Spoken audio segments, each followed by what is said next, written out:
নিজেদের শক্তি প্রদর্শনে রুশ president Vladimir পুতিনের মাথার উপর দিয়ে নিজেদের B-2 বোমারু বিমান উড়িয়েছে যুক্তরাষ্ট্র। গতকাল শুক্রবার মার্কিন প্রেসিডেন্ট ডোনাল্ড ট্রাম্পের সঙ্গে বৈঠক করতে আলাস্কায় যান পুতিন। তিনি বিমানবন্দরের বিমান থেকে নেমে ট্রাম্পের সঙ্গে হাত মেলান। এরপর দুজনে একসঙ্গে এগিয়ে আসছিলেন। তখনই শক্তিশালী B-2 বোমারু উড়ে যায়। ওই সময় অনেকটা চমকে ওঠেন পুতিন।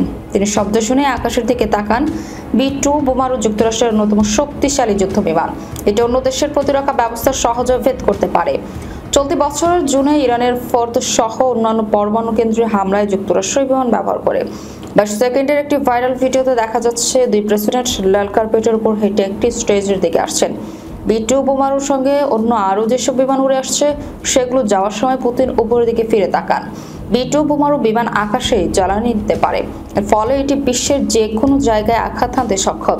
এটি সাধারণ ও পারমাণবিক উভয় অস্ত্র বহন করতে পারে।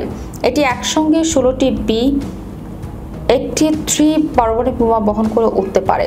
গত জুনে ইরানের পরমাণু কেন্দ্রে যুক্তরাষ্ট্র অন্তত 6টি বাংকার বাস্টার বোমা ব্যবহার করেছে, যেগুলোর একটির ওজন 30,000 পাউন্ড।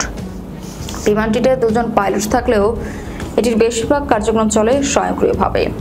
এতে করে পাইলটদের খুব বেশি চাপ নিতে হয় না। এদিকে ট্রাম্প পুতিন ইউক্রেনের যুদ্ধ বন্ধের লক্ষ্যে বৈঠকে বসলেও বৈঠক শেষে এ ধরনের কোনো ঘোষণা আসেনি।